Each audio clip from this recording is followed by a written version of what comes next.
Hey y'all, it's Lola the Manager, your new favorite project manager, tech junkie, and entrepreneur. This is episode 16 of Life as a Project Manager.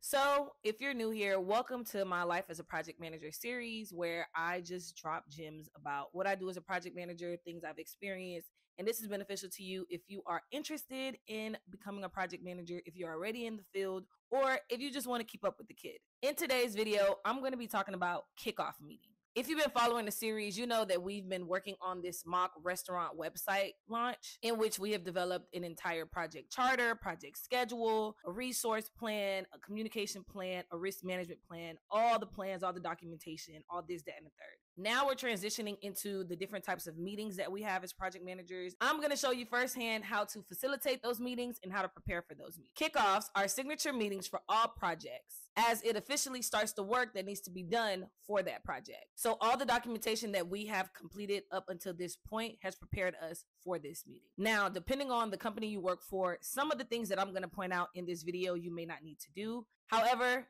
take the meat, spit out the bones. So there are three key things that I do to prepare for a kickoff meeting. The first thing is a kickoff deck. Now, kickoff decks are pretty much presentations or slideshows like a PowerPoint that kind of walks you through what we're going to do in the project, who's going to be part of the project, how we plan to get this done, how long it's going to take us. It's pretty much answering the 5 W's of the who, what, when, where, why, and how. So we review that in our kickoff meeting. Some companies, you don't need to do that as a project manager where you need to have that whole deck. You may just be reviewing the brief in that meeting. However, I've had the experience of both, so I wanted to kind of show you that. The next thing I do to prepare is create a kickoff agenda. This agenda is going to have the name of the project, the date, the location, all that good stuff. It's going to have the different participants, and then it's going to pretty much outline what we're going to discuss in that actual kickoff meeting. Now, the agenda is also where we have our notes, right? So if you are the project manager, sometimes you are responsible for taking notes in the meeting. However, if you have a business analyst or a junior coordinator, someone else on your team, you can ask them to take notes during the meeting if you are presenting, because you can't do both at once, right? The agenda pretty much follows what would be happening in the presentation deck. Lastly, you have the calendar invite. So this is where you're going to go into whatever software your company is using. If it's Microsoft Outlook, if it's Google Calendar, whatever the case is, you're going to go in there. You're going to add everyone that needs to be in this meeting, right? All the stakeholders, the project team, yourself, all that good stuff. And then you're going to write a quick little blurb that reiterates the agenda of what's going to take place in the meeting. And then you send that out. It's very simple, right? So these are the 3 ways in which I prepare for a kickoff meeting. Let's make our way to the computer so you can see it in real time. All right, so we are on our computer right now. So if the audio and the video quality looks slightly different, thank my iMac, okay? So we are about to walk through a sample kickoff deck, right? And I just want to preface this with the fact that depending on the company that you're at, you may not need a kickoff deck, right? So you need to figure out who facilitates kickoffs at your company. So I've experienced where I am responsible for creating the kickoff meeting invites. However, the project sponsor is the one that's facilitating the kickoff because they are presenting their brief. And then I kind of set the stage to kind of talk about the timeline and leave Q&A at the end.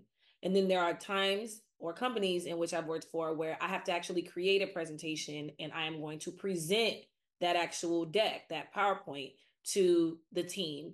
And then questions may come about there. So what we're going to walk through is an actual presentation deck for if you have to make one and you have to present one.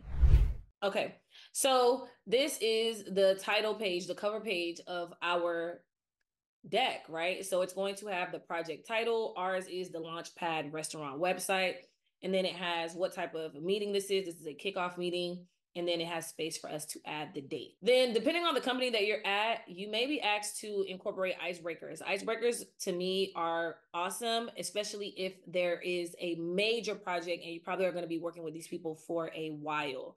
To me, a while would be anything over 6 months to a year.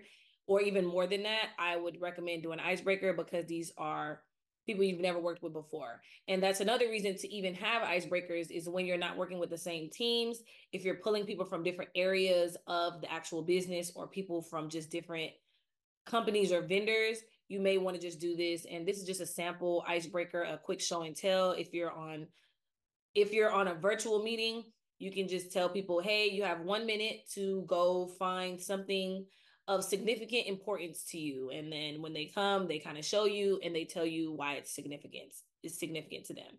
Something basic like that. You may tell them, hey, find something that is green, right? And then they go find something that's green, they talk about it. So just something basic. It really depends on where you are. You may or may not need this slide, but just wanted to put that there. Next, you have the agenda, right? So this is the literal agenda of the flow of this meeting. So we're going to talk about the project overview, the project team, the objectives, key deliverables, timeline overview, and then Q&A. One thing I want to point out is I like to add graphics to my presentations for the simple fact that people are in meetings all day. You hear me? All day. We need to try to figure out ways to set this meeting apart, right? I don't want them to just stare at a screen full of text. So I like to cut my text with graphics. It might be a GIF or it may just be a photo, and you'll see that throughout this presentation. Now, project overview. So this information here was copied directly from our project charter. So in the project charter, you know that there's a section that has like the purpose and objective of this project. That's what I copied this from. And you're going to notice that once you create strong documentation leading up to the kickoff, preparing for the kickoff becomes very smooth and easy because you're just copying and pasting things that you've already created. You're just reorganizing and restructuring what that looks like. So here I pulled this from the project charter, and no, I am not going to read this verbatim, right? So there's a lot of text on the screen. People can see the screen. There's no reason for me to read everything on the screen. If you did your job correctly, you should fully understand how this project works to where you are running through things with brief synopsis, right? But you're going to run through it real simple. I would do this project overview and pretty much probably say the first sentence where, hey, the purpose of this project is for us to design, develop, and launch a modern responsive website for XYZ company. And that's it, right? In this presentation, we're going to go through all the specifics of that, but this is just a major overview. And I'd also let everyone know that this deck will be sent to them at the end of the meeting, right? So they don't have to copy anything down. And that's another reason to not having to read everything, because you're going to send this to them later. Now, project team. So depending on the way your company works or the way things work at where you are, each person may have to introduce themselves. However, I like to be mindful of time. And I, as a project manager, I just kind of highlight who everyone is. So I would say we have our project sponsor, Jacob Georges, who's the restaurant owner and the investor who kind of wants us to have this website built. And I would just go down the list and say who everyone is. Now, one thing that I am missing on this chart that I typically would have, I would have a third column. So you see we have a column for the role, a column for who the person is, like who specifically owns that role. And then there would be a third column that actually has everyone's contact email, right? So I like to just front load all this information just so people can have, but sometimes you don't have to, right? You don't have to. It really just depends on how things work at your company. And when I'm talking about the project team, I let everyone know not only what the role is and who that person is, but what they actually do. When I say our web designer is Ashley Banks, I would say that she's going to be responsible for creating the actual design and layout of the website to make sure that it is user-friendly and that the interface is appealing to the masses. And I would say our web developers are Antonio Banderas and Jennifer Lopez. Antonio will be on the front end and Jennifer will be on the back end. And I am the one that will, facilitate communications between them.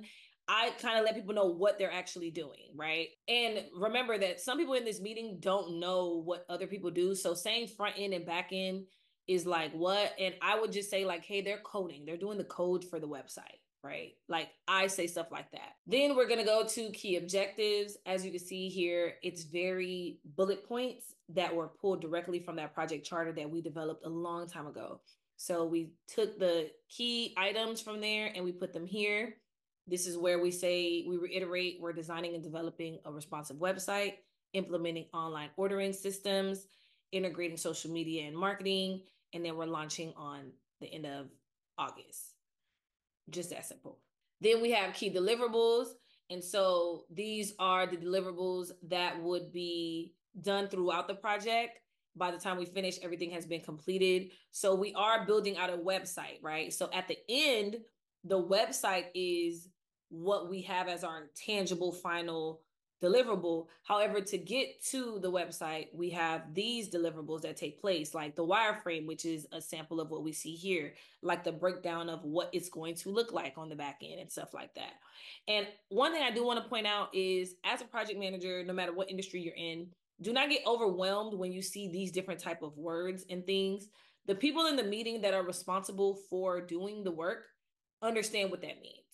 Now, as a project manager, I'm one of those people that I like to ask questions. I want to make sure that I fully understand things, but understand you don't have to. You can facilitate this project and never have heard anything about websites before. You just follow suit how things go, right? Then you have the timeline. So timeline is very high level. We're not going to give every single date that was in our work breakdown structure and our project schedule. We're not doing that. We're giving like key milestones, right? So we have our project initiation and planning, and then you see a list of key things that will be taking place during that time.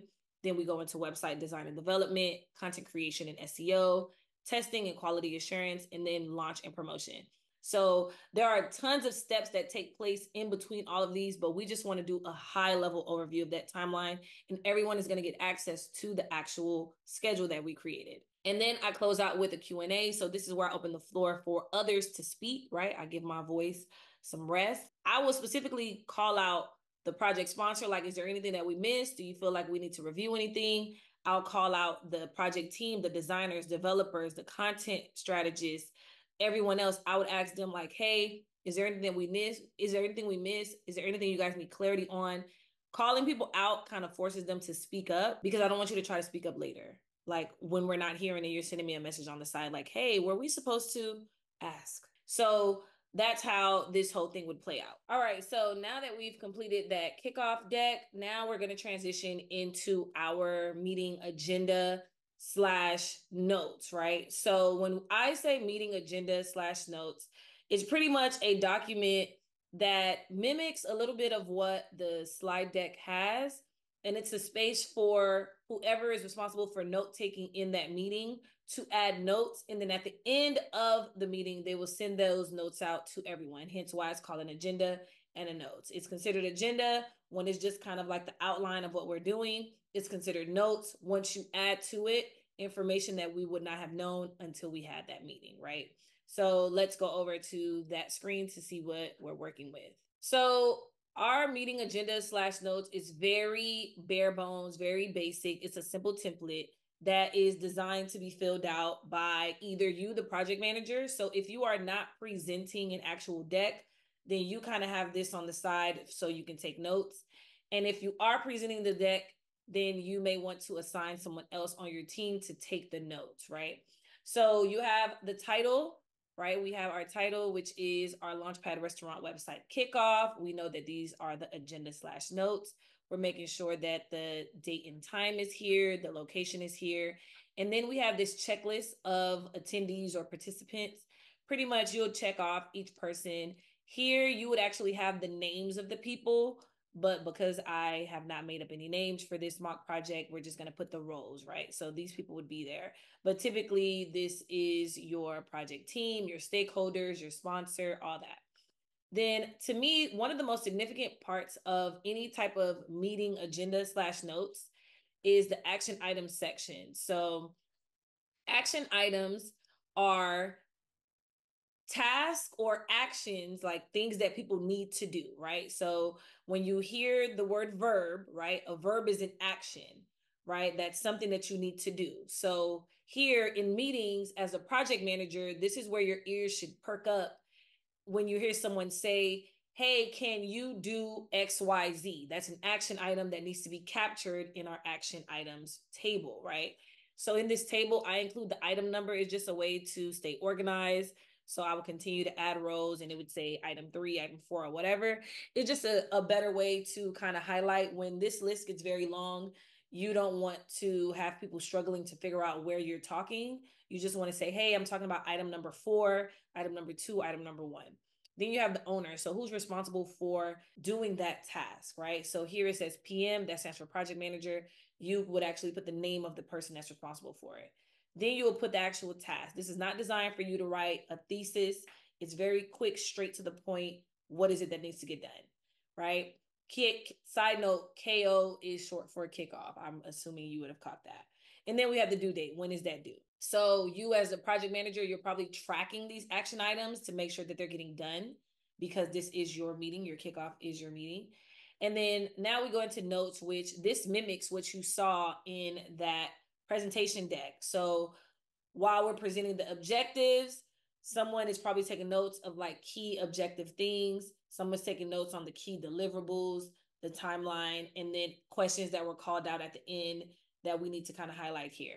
So that's a basic kickoff agenda template. Like I stated before, your company may have a template that they use, which makes life even great. But if you are faced with a situation where you do not have anything, you can use this as a baseline, and then you can get feedback from your team and different people on other things that they wish would be included in it, right? And now we're going to transition to the last piece of our kickoff prep, which will be the actual calendar invite. So when it comes to calendar invites, I usually create these first because I want to get in on everyone's calendar as soon as possible. There are so many different people that need to be in attendance, and everyone is busy, okay? Everyone has something that they're doing. And so it's kind of hard sometimes to get everyone in a meeting.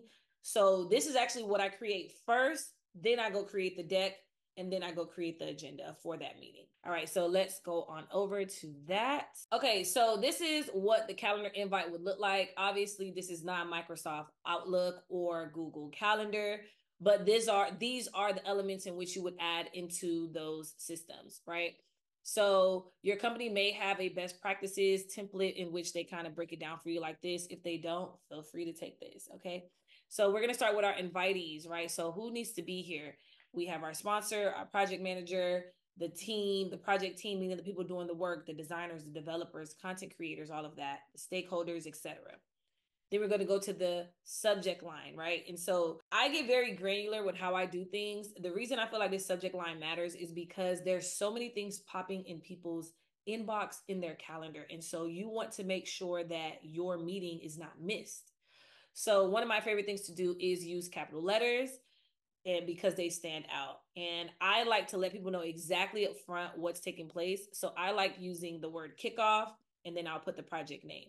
You can also do project name kickoff, which is fine, right? Everyone does things differently. I just noticed that when there's a lot going on, you kind of want people to get to the point really fast. And I want you to know, oh, this is a kickoff meeting. Okay, so that means I have to be there, right? And then the project name they can catch later. Then we have the body, right? So what actually goes in the invite, right? The body of the invite. Because typically, depending on what platform you're using, it's just the meeting information. Like if you're meeting on Zoom or on Teams or on Google Meet, just that information kind of pops up in the calendar invite at the bottom, but we need to actually put some context there. So I typically start my invites with, dear stakeholders, we're excited to invite you to our upcoming project named Kickoff meeting. The purpose is to X, Y, and Z, A, B, C, D, E, F, right? So all of that is just a fancy way of saying, hey, we're coming together to kind of get this project in motion, and we just want to make sure everybody's on the same page. That's pretty much what I said. Then I reiterate that agenda. So you see that this is the same information that is in our actual meeting notes. It's also the same information that's in our actual deck. So we're doing a lot of copy and paste. This is why it's essential to make sure that you have all your documentation on point from the beginning. And so I would just highlight the agenda. And then a last thing that I typically add is for people to forward this to people that they feel should be in the meeting. I am human. There are so many different things that I am doing as a project manager, so many different projects I'm managing. I may miss someone, right? And you may know that, oh, such and such was added. You go ahead and you just forward it to them. But also there may be changes to stakeholders, like, oh, it's no longer going to be Tim. It'll now be Corey. And so now that information needs to make it over to them for that information, right? So I do this to give other people's control of like, hey, you can add people to this because I may have missed something. And then the next thing is attachments. So this is a hit or miss. I've noticed this at different companies. Some project managers do it, some project managers don't, even though they're in the same company. But when it comes to attachments, you may attach like the agenda or a project timeline or a plan or something. Like you may be attaching things, and then you don't want to get so attachment heavy that people don't even know what these attachments are. So in that invite, you may want to kind of highlight, hey, these are the different attachments that we have, or you may want to hyperlink them at the bottom. It's kind of like however it works for your company. And just like that, we are done with kickoff meetings. I hope that this was helpful. Let me know what else you want to know in the comments.